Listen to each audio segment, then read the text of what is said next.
The new iPhone SE 2020's launch in India has been a little polarizing. We did a video comparing this new iPhone with the iPhone XR and the iPhone 11, and a few of you guys have commented that you would go for the iPhone SE 2020 in spite of its old design. A few would like the big battery on the iPhone XR, while the others wanted the better cameras on the iPhone 11. My colleague Pranay and I have been discussing about the iPhone SE for a while now. While he likes the value for money iPhone SE 2020 that it is, in spite of its old design, while I'm trying to point him towards other Android smartphones that he can get for the exact same price. Now before we begin, I want to know, what do you guys think about the iPhone SE 2020? Do you think it's a masterstroke, or do you think otherwise? Let us know that in the comment section down below. And before we begin, be sure to subscribe to the Gadgets 360 YouTube channel and click that bell icon so that you're the first to know when we have new videos.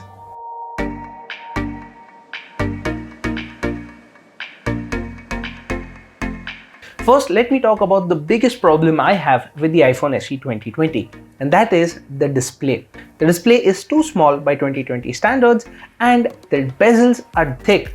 Now with a display that tiny, how are you even going to watch videos on it? And if you're going to play games on it, well, your thumbs are going to pretty much block half of the display. I'm actually happy that the iPhone SE does not have the XR's body. Those large and bulky iPhones, they just make my hands ache, and I'm not a huge fan of that form factor. Now on the other hand, I agree with you that the iPhone SE's display is really tiny, so watching movies is really not a very immersive experience on that device, but it still supports HDR10 and Dolby Vision, so I'm looking forward to checking out that display. Right. Now, other issue with the new iPhone SE 2020 is that because the design is small, it packs in a small battery, and you're not going to get more than a working day out of it because, well, that's all it can pack. So you will have to charge it more frequently. Yes, I agree about the battery life. As an iPhone 7 user, I am very well aware that after a year, the battery life is not going to be great, but hey, at least it's not going to take very long to charge, right? Yeah, right. Apple is still supplying what, a 5-watt charger in 2020, while others are shipping way faster chargers. So that is something Apple still hasn't fixed. But hey, the iPhone SE supports fast charging. Now how's poor Apple going to make money if people like you and me don't spend obscene amounts on their chargers, right?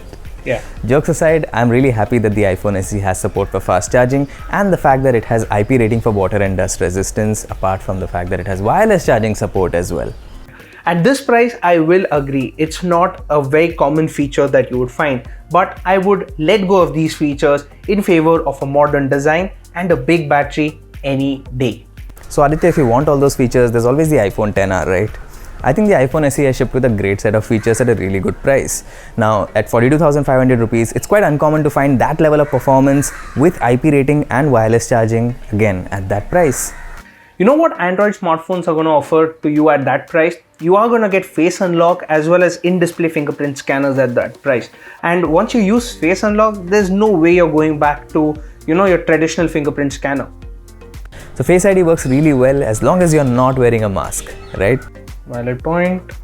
And in this environment, a lot of people are using masks, and even though Apple is making it easier for people to unlock their iPhones with Face ID, even when they are wearing a mask, I still think that by shipping Touch ID on the iPhone SE, they have accidentally landed on a great decision here. So Touch ID works whether you have a mask or not, and even though it is an old piece of tech, in the current environment, it's just a case of good timing. At the same time, we have gotten a little unlucky with the camera, don't you think? Because the new iPhone only has a single camera setup at a time where most Android smartphones have multi-camera setups. Now, it does not have 4K video recording for the selfie shooter as well. And what about night mode? There's no night mode either, is it? I agree that the iPhone SE single rear camera setup has some limitations, such as that portrait mode. It only works on humans. It does not work on other objects. But apart from that, if you look at the iPhone XR and the Pixel 3 series, we've already seen that a single rear camera setup does not always have to be bad. We've seen some excellent results from those two phones in terms of the camera performance. Now, having said that, I have absolutely no defense for Apple not shipping night mode on the iPhone SE 2020. You see, the Pixel 3a has got night mode, and its current price of 30,999 rupees, it does take great night shots. If the iPhone SE also had night mode, then I would say that it would have offered more value for its same price. I agree with you on that, Aditya. And there's one thing which I want to add here, which is that the iPhone SE will give you something that no Android device can, which is a guarantee of years of software updates on day one. My iPhone 7, which I bought in 2016, is running the latest version of iOS right now, and it gets this update at the same time as the iPhone 11 Pro Max, which is the latest iPhone out there right now. That's the kind of peace of mind that you get with the iPhone SE as well. Well, we have laid out all the pros and cons of this new Apple iPhone SE 2020. While I am apprehensive about this old design in 2020, I will agree that it does pack in some very good performance. So, are you going to buy this affordable iPhone? Well, let us know in the comment section down below. If you like this video, do give us a thumbs up and share this video with your friends. And as always, for all things tech, stay tuned to Gadgets360.com.